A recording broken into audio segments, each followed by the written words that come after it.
Tea கடை kitchen சொந்தங்களுக்கு வணக்கம். ஃப்ரெண்ட்ஸ், நம்ம இன்னைக்கு ஒரு ஈவினிங் ஸ்நாக்ஸ் தான் பார்க்க போகிறோம். ஸ்கூல் விட்டு வர்ற குழந்தைகளுக்கு நல்ல ஒரு சூப்பரான வடை போட்டு கொடுக்க போகிறோம். இன்னைக்கு போட போகிற இந்த வடை பார்த்தீங்கன்னா இதுவரைக்கும் இல்லாத அளவுக்கு ரொம்ப ரொம்ப டிஃப்ரெண்ட்டாக இருக்கும். நார்மலாக எல்லா வடைகள்லையும் நம்ம ஏதாவது ஒரு மாவு மிக்ஸ் பண்ணி தான் நம்ம போடுவோம். ஆனால் இன்னைக்கு நம்ம போட போகிற இந்த வடையில் எந்த மாவும் தேவையில்லை. மாவே மிக்ஸ் பண்ணாமல் ஒரு சூப்பரான வடையை எப்படி ஈஸியாக போடலாம் அப்படிங்கிறத வாங்க நம்ம வீடியோவில் போய் பார்க்கலாம். இந்த வடை போடுறதுக்கு முதலாவதாக 1/4 கிலோ அளவுக்கு, அதாவது மெஷர்மெண்ட் கப்பில் 1 கப் அளவுக்கு மாவு ஜவ்வரிசி எடுத்துருக்குறோம். இந்த மாவு ஜவ்வரிசி தான் இந்த வடைக்கு நல்லா இருக்கும். கண்ணாடி ஜவ்வரிசி போட்டோம் அப்படின்னா நம்ம மிக்ஸ் பண்ணும்போது மிக்ஸே ஆகாது. அது ஒரு பக்கமாக முழிச்சிட்டு நிற்கும். அதனால் நம்ம மாவு ஜவ்வரிசியை எடுத்து நல்லா ஒரு தடவை மட்டும் அலசிட்டு தண்ணியை ஊற்றி நல்லா ஊற வச்சிடலாம். ஜவ்வரிசி வந்து நல்லா மாவு ஜவ்வரிசின்னு கேட்டிங்கன்னா தெரியும், நல்லா வெள்ளையாக இருக்கும். அந்த ஜவ்வரிசி வெள்ளையாக இருக்கும், தனியாக கொஞ்சம் பெருசாக இருக்கும். அதை நம்ம வாங்கிட்டு தண்ணி ஊற்றி நல்லா 3 மணி நேரம் வெறும் பச்சை தண்ணியில் ஊற வச்சா போதும். சுடு தண்ணி எதுவும் தேவையில்லை. பச்சை தண்ணியில் ஊறினாலே நல்லா ஊறிடும். ஊறி இந்த அளவுக்கு நல்லா புஃப்னு வந்து நல்லா சாஃப்டாக ஊறிடும். மாவு மாதிரி ஊறிடும். இந்த மாதிரி நல்லா ஊறினதை தண்ணி அந்த மாதிரி வடிகட்டிட்டு எடுத்து வச்சுக்கோங்க. தனியாக ஜல்லடையில் வடிகட்டிட்டு தனியாக எடுத்து வச்சுக்கோங்க. இப்படி ஒரு வாரமாக இருக்கட்டும். அடுத்த மிக்சிங் பார்ப்போம்.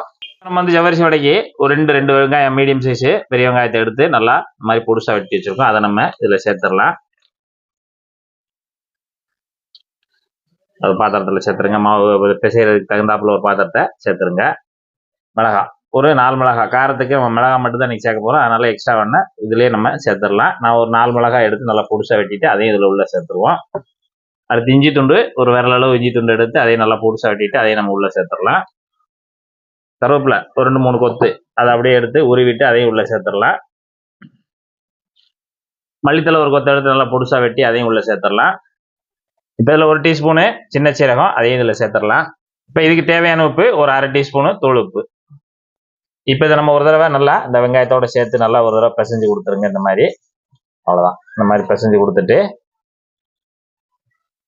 இப்போ நம்ம இங்கே வடிகட்டி வச்சிருக்கக்கூடிய அந்த ஜவ்வரிசி, ஊர்ன ஜவ்வரிசி எடுத்து நம்ம இந்த வெங்காயத்தோட சேர்த்துடலாம். இது வந்து இப்போ நம்ம பிரெட்டு, அந்த பிரெட்டு வந்து அதை போட்டு நம்ம அதை பைண்டிங் ஆகிற அளவுக்கு நம்ம பிரெட்டு, உருளைக்கிழங்கு போடுவாங்க, நம்ம உருளைக்கிழங்கு போடல, பிரெட்டு தான் போட்டிருக்கோம். பிரெட்டுக்கு நம்ம சின்ன பாக்கெட்டு எப்பயும் போல் கடையில் சிறுசாக இருக்குங்களா, அந்த பிரெட்டு தான். அந்த பிரெட்டை எடுத்து நம்ம இதில் பிச்சு உள்ளே போட்டுக்கலாம். இந்த மாதிரி சின்னதாக பிச்சு உள்ளே போட்டுருங்க. இப்போ நம்ம பிரெட் வந்து 85 கிராம், அந்த சின்ன பிரெட்டு 85 கிராம் பிரெட்டு, அதையும் எல்லாத்தையுமே நம்ம இதில் பிச்சு உள்ளே சேர்த்துடலாம். இப்போ நம்ம எல்லாத்தையும் இதை ஒரு தடவை நல்லா பிசைஞ்சிக்கிடலாம். தண்ணி எதுவும் சேர்க்க வேண்டாம். இருக்கிற அந்த ஈரமும் அந்த தண்ணி வெங்காயத்தில் இருக்குது. இப்போ நம்ம வடிகட்டி தான் வச்சுருக்கோம், அதுவும் கொஞ்சம் ஈரமாக தான் இருக்கும். அதோட சேர்த்து நல்லா இந்த மாதிரி பிசைஞ்சிக்கோங்க. பிரெட்டு போய் அதில் நனைஞ்ச உடனே பூரா அதுவே உதிர்ந்துடும். இப்போ நம்ம கலவை நல்லா போட்டாச்சு. நம்ம வந்து நல்லா பிசைஞ்சு விட்டாச்சு. இந்த அளவுக்கு நல்லா பிசைஞ்சிட்டு இப்போ நம்ம வந்து சின்ன சின்ன உருண்டைகளாக உருட்டி வச்சுக்கலாம். மதியம் சின்ன உருண்டைகள், ரொம்ப பெருசாலாம் போடக்கூடாது. இந்த மாதிரி சின்ன உருண்டையாக உருண்டாலே போதும். அவ்வளோதான். இந்த மாதிரி உருண்டைகளாக உருட்டி நம்ம தட்டிலே எடுத்து வச்சுப்போம் மதியம்.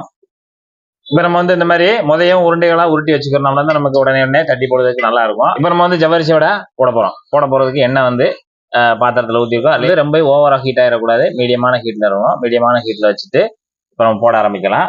இப்போ வந்து உருண்டையோட உருட்டி வச்சுருக்கோம் இல்லையா, அப்படியே எடுத்து உள்ளங்கையில் வச்சு ஒரே ஒரு அமுக்கு, இந்த மாதிரி நல்லா நம்ம மசாலா வடையை தட்டுவோம்ல, அது மாதிரி நல்லா ஒரு அமுக்கு அமுக்கிட்டு அப்படியே மெதுவாக கொண்டு வந்து எண்ணெயில் அப்படி இறக்கிடுங்க. அதேமாரி எல்லாத்தையுமே நீங்கள் அந்த மாதிரி உள்ளங்கைட்டு ஒரு அமுக்கு அமுக்கி அப்படியே எடுத்து மெதுவாக உள்ளே போட்டுருங்க. இந்த சூடு வந்து ரொம்ப ஏற்றிட வேண்டாம். அதுமே அந்த மீடியமான ஹீட்லேயே நம்ம எல்லாத்தையும் போட்டு சூப்பராக அப்படியேவும் வேக வச்சு எடுக்க போகிறோம். இப்போ நம்ம போட்டோடனே உடனே பிரட்டிட வேண்டாம். ஏன்னா அது வந்து எல்லாமே வந்து நம்ம பிரெட்டோட அந்த பிடிமானத்தில் தான் அந்த ஜவ்வரிசி எல்லாம் பிடிச்சிருக்கு. அதனால் கொஞ்சம் லேசாக ஒரு 1 நிமிஷம் 1.5 நிமிஷம் போல் நல்லா வெந்த பிறகு நம்ம புரட்டிக்கலாம். இப்போ நமக்கு போட்டு ஒரு 1.5 நிமிஷம் ஆச்சு. 1.5 நிமிஷத்தில் நமக்கு வந்து அதை அப்படியே பரட்டி விட போகிறோம். பரட்டி விட்டோம்னா அந்த ஜவ்வரிசி வந்து ஒன்றோட ஒன்று ஒட்டி இருக்கும். பார்த்து லேசாக அங்கங்கே ஒட்டி இருக்கும். அதை நம்ம பிரித்து விட்டுக்கலாம். இப்போ நமக்கு 1.5 நிமிஷம் ஆகிட்டா, 1.5 நிமிஷம் ஆனோடனே அந்த ஜவ்வரிசி அந்த இது லேசாக அப்படி நம்ம பக்கத்தில் போடும்போது லேசாக ஒட்டி வரும். நீங்கள் அதை அப்படி மாதிரி கம்பியில் எடுத்து லேசாக பிரித்து விட்டுக்கணும். இல்லைன்னா ஒரு 2 பீஸை வந்து குறைச்சி போட்டு தனித்தனியாக அலக்கலக்காக போட்டு அப்படியே நம்ம வேக வச்சுக்கலாம். இப்போ நமக்கு நல்லா ஓரளவுக்கு ஒரு சைடு வந்துருச்சு. அப்போ புரட்டி விட்டுக்கலாம். இந்த மாதிரி எல்லாத்தையும் புரட்டி விடுங்க. நல்லா 2 பக்கம் வேகட்டும். இப்போ நமக்கு நல்லா அப்படியே கிட்டத்தட்ட ஒரு 3 நிமிஷம் 3.5 நிமிஷம் வரைக்கும் நல்லா வந்துருச்சு. ஏன்னா வெந்த உடனே இப்போ நம்ம எல்லாத்தையும் எடுத்துடலாம். இந்த அளவுக்கு சலசலப்பு அடங்கின உடனே எடுத்துடலாம். அது இதுக்கு மேலே நம்ம ஏன் நுர வந்துக்கிட்டே தான் இருக்கும். கடைசி வரைக்கும் வெந்து முடிகிற வரைக்கும் அந்த பபுள்ஸ் வந்துகிட்டே இருக்கும். அந்த அளவுக்குலாம் நம்ம விட வேண்டாம். ஏன்னா நமக்கு அது ரொம்ப கருகலாயிரும். அதனால இந்த ஸ்டேஜில் நம்ம எல்லாத்தையுமே அரைச்சி எடுத்துடலாம். இப்போ அப்படியே எடுத்து அப்படியே எண்ணெய் வடிகிறதுக்காக இந்த மாதிரி ஒரு ஜல்லடையில் போட்டுருங்க. இப்போ இதே போல் நீங்களும் எல்லாத்தையுமே போட்டு நல்லா ஒரு 3 நிமிஷம் 4 நிமிஷம் போல் வேகிறதுக்கு டைம் எடுக்கும். நல்லா புரட்டி போட்டு சூப்பராக ரெடி பண்ணி எடுத்துக்கோங்க. இப்போ நம்ம ஜவ்வரிசி வடை டீ கடை கிச்சனில் சூப்பராக தயாராகிடுச்சு. அந்த வடை அப்படியே எப்படி இருக்குன்னு பாருங்கள். நல்லா இந்த சைடெல்லாம் நல்லா மொறுமொறுன்னு இருக்கும், உள்ளே வந்து சாஃப்டாக இருக்கும். அப்படி பிச்சு பார்த்தோம்னா நல்லா சூப்பராக வெந்து அருமையாக இருக்கும்.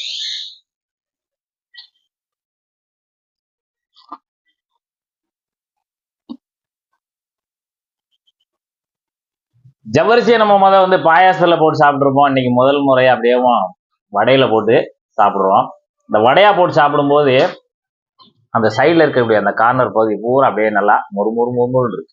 உள்ளுக சாப்பிட்டா அந்த பிரெட்டோட இனிப்பு தன்மை லேசா, அந்த மிளகாவோட காரம், அந்த லேசா முருகலான வெங்காயம் அதெல்லாம் சேர்ந்து அந்த ஒரு மல்லி வாடையோடு சேர்ந்து நம்ம சாப்பிடும்போது நல்லா சூப்பராக இருக்கு. இதே போல் நீங்களும் பார்த்துட்டு ரெடி பண்ணி சாப்பிட்டு எப்படி வந்துன்றதை நீங்கள் கமெண்ட்ல சொல்லுங்கள். நன்றி, வணக்கம்.